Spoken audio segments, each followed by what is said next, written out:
My name is Nicole Background, and I am one of the founders of Tangerines in Time. Thank you for actually watching this video. I just tend to be so much better at speaking than I am at writing, especially since I'm really out of practice with writing lately. For those of you that know me from Mommy Moxie, that's my my business that I've had for about 6 years, where I make maternity hospital gowns for pregnant moms. And geez, we just started doing Tula for those baby wearers out there, Tula accessories and nursery bedding and all kinds of things. So that's what I've been doing for the last 6 years, and I love it. I absolutely love it, as you can see from the massive amount of fabric that is behind me. Yeah, I have a slight fabric hoarding thing going. I tend to do that. So other than Mommy Moxie, I have in my life, I have a wonderful husband who puts up with a lot of craziness from me, and 2 little boys. JJ was born in 2009, so he is 6 now, and then Christian was born in 2011. As far as me personally, I obviously, like I said, really love fabric and sewing. I'm an avid reader. I'm a bookworm, book nerd, whatever. See my shirt? You can't really see it very well. It's got a 1980s library stamped card, you used to get in the back of your books. I got it from Out of Print, just to plug them. They're awesome, outofprint.com. Besides that, and children's books especially, I'm really into vintage children's books and just kind of vintage in general, vintage Pyrex, vintage just stuff. I like a lot of vintage.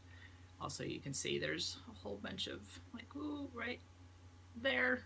That's one of the vintage toys. I love vintage Fisher-Price toys and things like that.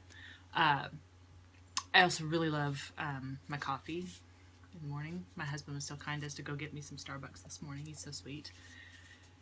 And, yeah, that's pretty much, and oils, and I'm not even joking about that. So, my journey into oils, my journey into naturopathic health really started when I was a kid, because my mom was a little ahead of her time, and we were kind of those, I don't want to say dorky kids, but we kind of were. My mom baked bread every week. We didn't have refined sugar in our house, ever. I don't ever remember my mom having sugar in our house.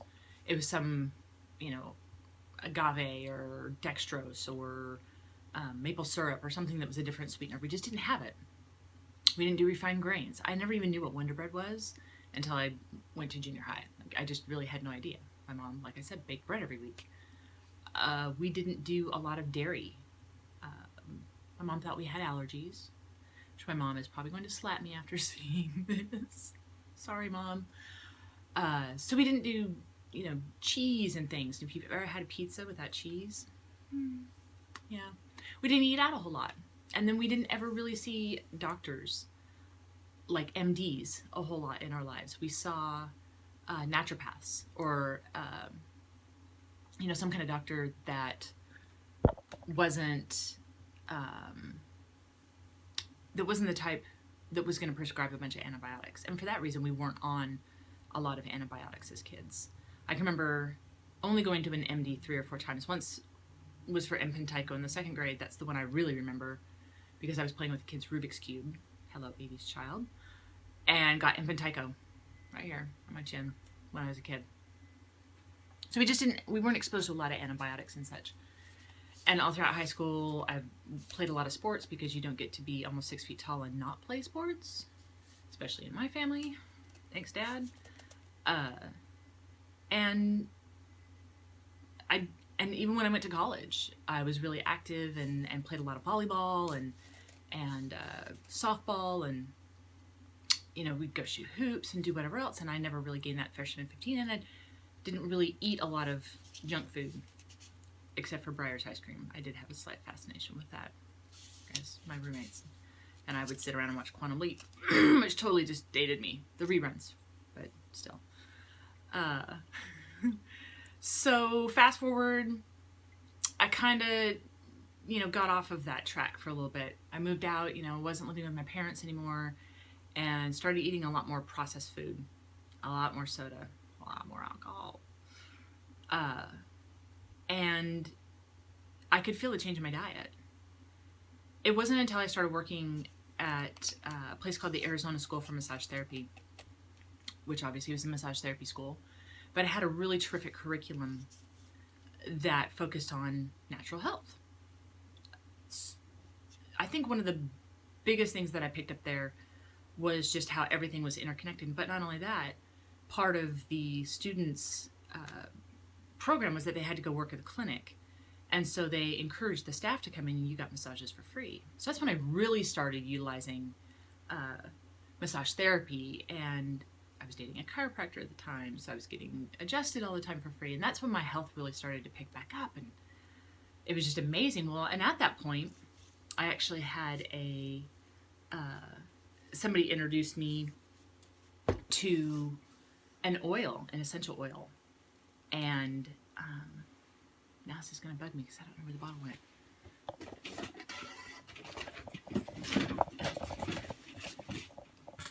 My children come in my office all the time. This is my lovely office, which, just in case you hadn't noticed by the hot mess, that's what it was. But they love to come in here and play with my oils because I have a bunch in here. But anyway, back to, I digress. Somebody handed me this little bottle. You really can't see it because of the light, and it's really like funky outside today. Somebody handed me this bottle and said, I was the career services manager. And at that point, massage therapy was really just starting to become less of a relaxation and more of an actual therapy.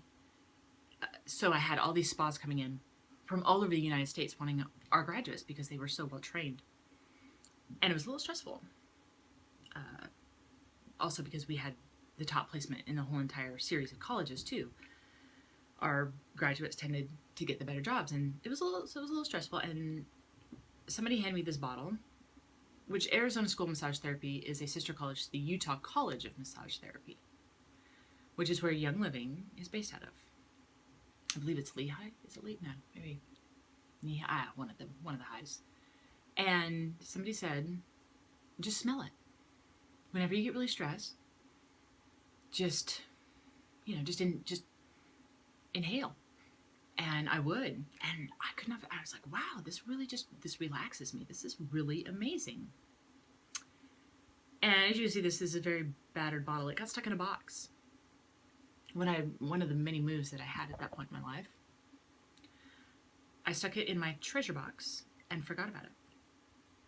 So fast forward a few years, I met my husband. We moved to Texas from Phoenix. That's where I'm at now, is Phoenix. But we moved from Phoenix to Texas, Fort Worth area, and had a couple kids. My first pregnancy, I was older, and so I was high risk, but totally perfect pregnancy. Nothing uneventful. It was an uneventful pregnancy. I had to be induced. I was over 40 weeks, and my obstetrician was just really worried. She just kept saying, I'm just really worried you're going to have a traumatic birth. So I was induced and had him, and not naturally, of course. I had an epidural because I was not that brave, and it really hurt, and I didn't know about oils at the time. So I had him, great. And I think like any other mom, that's when I really started going hypervigilant about germs, and I'm getting rid of all these. I'm not going to use these cleaning products. I'm going to use these, and my kid's going to eat all handmade organic food. And that, when I had my son, I was the corporate compliance officer for a nurse staffing agency, and I was allowed to take him to work with me after he was born. Well, when he was 4 months old, I was laid off. The company was really struggling, and mine was an expendable position. Okay, what do we do now? So we decided I was going to stay home, and that's when I started Mommy Maxine, because I had sewn my own hospital maternity gown or maternity hospital gown and whatnot. But that's when I also really started looking at things that were going to help our family more. Fast forward a couple of years, and I get pregnant with Christian, and at this point, I wasn't taking very good care of myself. I was drinking, oh, you guys, it's so bad to say. I'm saying it out loud. I was drinking like 3 or 4 Diet Cokes a day as I'm pregnant. I'm not exercising like I should. I mean, I'm still eating really healthy. The one thing I craved during that pregnancy was peaches. But I wasn't taking care of myself. And at 34 weeks, my water broke. 1 o'clock in the morning, call up my husband. I'm like, hey, I thought that I peed myself, but I didn't. I think I'm leaking amniotic fluid. And my husband, being a cardiovascular ICU nurse, you ever have a heart attack, he's the one you want taking care of him, heaven forbid. He went up to the labor and delivery floor, and they said, she needs to come in now. And I thought, oh, they'll just give me something. Don't make it stop. I'm not having this baby. I just pulled the bassinet out of the attic like 2 days ago. And the bedding, you know, I'm not ready. This stuff is still in the dryer. I didn't have my gown done. I had to use a gown that was somebody that had decided on a different pattern. So it wasn't even the gown that I wanted. And it was a very freaky, traumatic thing. So I go in and they're like, yeah, you're having a baby today. I'm like, no, do something. I'm not having a baby today. Oh, yes, you are. And for control freaks like me, that was really hard to hear. And they transferred us to a different hospital. It wasn't the hospital my husband was at, because that hospital didn't have a NICU. They're like, he's going to be in the NICU. I knew what NICUs were. There was neonatal intensive care. No. Sure enough, they did. They transferred us to a hospital that was almost 50 miles away from our house. And it was a sister hospital. And we get there and we get all settled in, and the charge nurse for the NICU comes in and says, okay, so just to let you know, when your baby's born, just be aware there may be some birth defects, and there may be, there may be some scary things going on, but he's probably going to be in here until he's at least his birth, like his due date, which was 6 weeks out. And she was just very nonchalant about it. But the second she left the room, I burst into tears. And I have a medical background. I went and took all of my classes to go to nursing school, and at the last second chickened out, because I just knew in my heart that it was not the thing that I wanted to do. I'll tell you more about that in a minute. But and then my husband, it was crying. Like, we couldn't believe this. And he was born, and sure enough, they took him right to the NICU because he was having problems stabilizing his body temperature, and he had a little bit of problems breathing. But 11 days later, he came home. So, take that. Before we left, they told us that, oh no, he doesn't need the RSV vaccine. No, you're not in a high risk. Your son doesn't go to daycare. I'm like, but he goes to Mother's Day out. Same thing, he's still exposed to a bunch of little kids. Oh no. 6 weeks later, on the day that he was supposed to be born, I took him in to the pediatrician to get something done. It might have been a vaccination, because we vaccinate. With you, when you have a husband in the medical field, you vaccinate. Just trust me on that one. I'm not going to debate that, but we took him in. The PA saw him. Nobody said anything. That night we come home, and JJ had a little bit of a cold. Nothing serious. Just, a little snotty nose. Nothing green or yellow or anything. Just clear snot. Nothing. And I'm breastfeeding him, and I'm sitting in in our living room, and we had this big open concept house in Texas. And as I'm sitting there, he just kind of stops eating, and I only had the light in the kitchen on, so I was in the living room on the sofa. And my husband comes out, and he's working nights at the time, and he comes out of the bedroom, and I said, hey, can you flip on the light and take a look at Christian for me? He just stopped eating all of a sudden. And he flips on the light and takes one look at it and runs over and takes him from me and says, call 911. Because he'd stopped breathing. I froze. I totally froze. And he yelled at me again. And by the time the ambulance and the fire department arrived, he was breathing. But they took him to the children's hospital, and they had to intubate him because he had RSV. So, and when he was born, he was the biggest kid in the whole entire NICU. He was 6 pounds, 14 ounces. And, like I said, we got out of there, but we spent the next 14 days in the PICU, in the pediatric ICU. And I thought, I was that horrible mom who knew just enough to be a big fat pain in the rump. And I fought with them because they couldn't get him off the oxygen. And I kept fighting and fighting. You just need to have it. Well, you know, he's already at this point, and to titrate him, you know, just to get him down and whatnot, they fought me the whole entire way, and I had it out with the pulmonologist numerous times. And that evil wench looked at me on the day that she was discharging us, and she said, he is going to have medical issues for the rest of his life. He's going to be asthmatic. He's not going to be able to play sports. He's going to have breathing problems for the rest of his life. And I looked at her and I said, you know what? We'll see.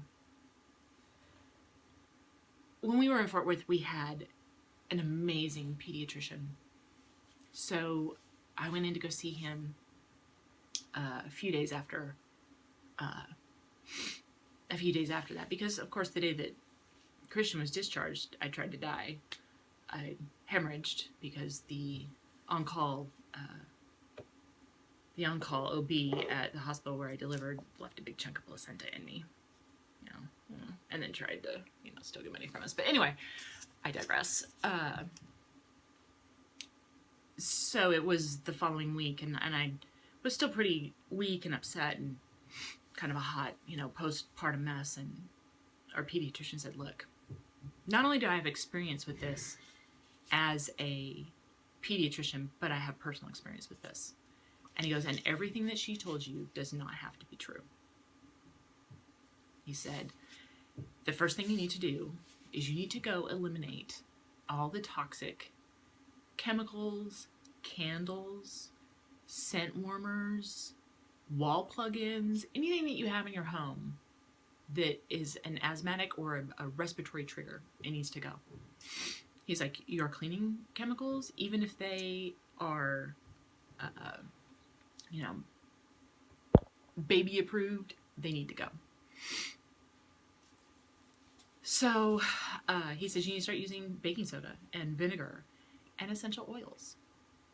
He said the other thing that you need to do is you really need to build his immune system. You need to make sure that we keep him off of antibiotics as much as possible. He's already been so exposed through things at the hospital when he was in the NICU. You are going to have to work super hard to get his immune system built up.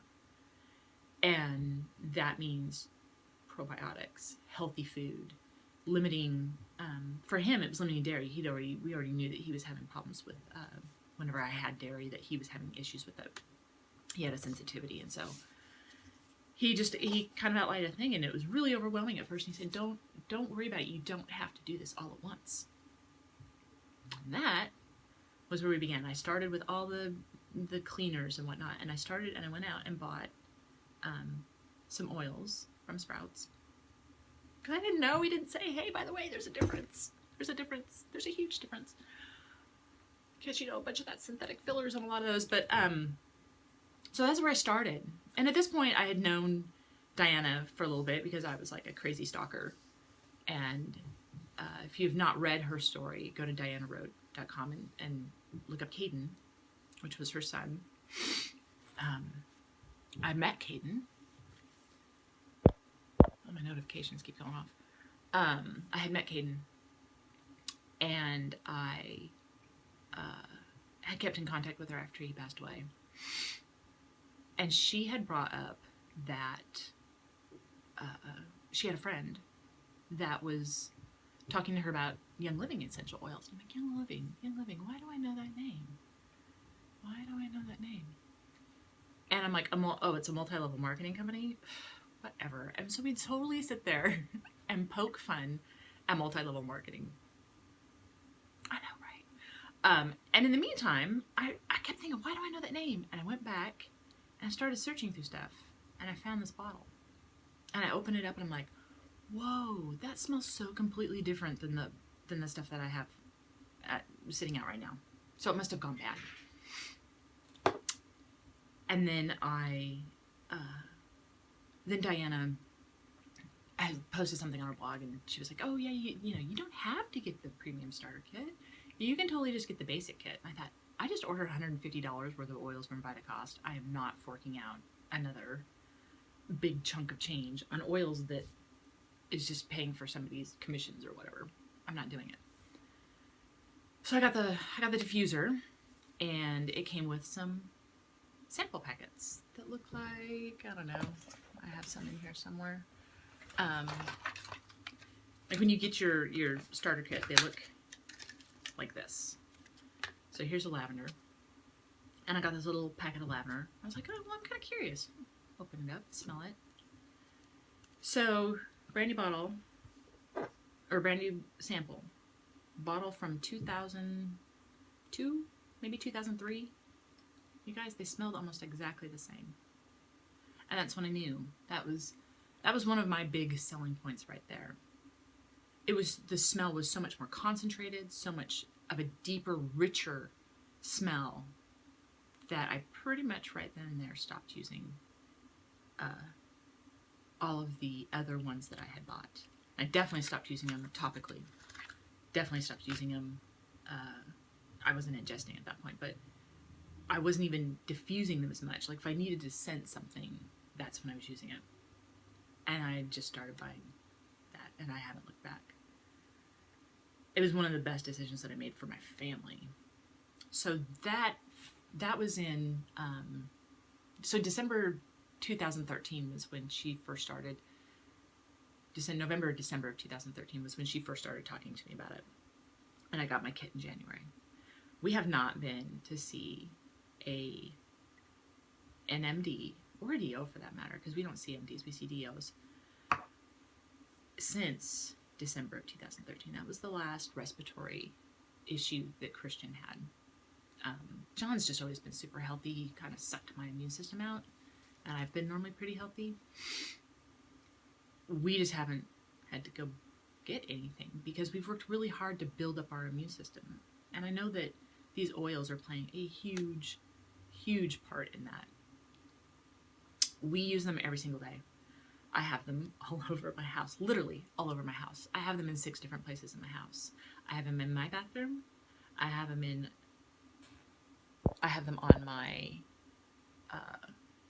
my nightstand. My boys have some in their bedroom. I have them in my purse. I have them in my office. I have them downstairs in my kitchen. I have a whole entire bunch of them in my kitchen. So we use them every day. Plus we use supplements, and we use and ninja juice, as we call it around our house. Everybody drinks ninja juice. And my boys ask for these things now. So I'm hoping that in raising them this way, that they understand how important their health is. I come from a family that doesn't really have many other health issues other than cancer. So of course, guess what I'm terrified of? My dad died of pancreatic cancer. His dad died of pancreatic cancer. My mom just had surgery to remove colon cancer in September. Grandpa, mom's dad, died of, he beat brain cancer, he beat prostate cancer, and it was finally lung cancer that got him, even though he didn't smoke. So I know that keeping my family healthy is the number one most important thing that we can do, that I can do as a mom. So with that in mind, if this has in any way made you think this is something that I really want to do, I'm just going to tell you now. I learned the hard way by the premium starter kit. The oils in it and the diffuser alone are worth so much more. You get 11 oils. You get sample packets of those oils to share with people. You get a diffuser, and it's an awesome diffuser. It's really a great diffuser, and you can even upgrade to a different diffuser if you want to. You get sample packets of ninja juice, Ninyao juice, and you also get the support. I mean, the support's the best part. We want to help you on this journey. And the group that we belong to, we are part of Essential Families, which is an amazing group. It's huge. There's like 10,000 people in Essential Families, easily. But we're also part of Deborah Rayburn's downline. If you don't know who Deborah Rayburn is, Google her. She'd be this lady. If you can see that. Oh, you can't because it's the light. But she wrote Gentle Babies. It's Deborah, D-E-B-R-A, Rayburn, R-A-Y-B-E-R-N. She's pretty amazing. And she knows her stuff. Naturopath, master herbalist, master aromatherapist. She's got it going on. So, you can, there's a link down at the end of this, and down at the end of my page, if you want to sign up on our team. Our team is mostly based out of Phoenix. We've got members in Texas, but super supportive, and we definitely, pretty much everybody really is into the sharing and using and all of that, and a lot of people have signed up, a lot of people. So if you're looking for that kind of support, go ahead and click on that link. And thank you so much for watching this, because you've watched me ramble on now for 25 minutes, and that in and of itself is a huge accomplishment. I'm sure this won't be the last video I do, because like I said, I'm so much better at this than I am at writing, but I hope to see you again very soon, and hopefully welcome to Tangerines in Time. Thanks so much. We'll talk to you soon.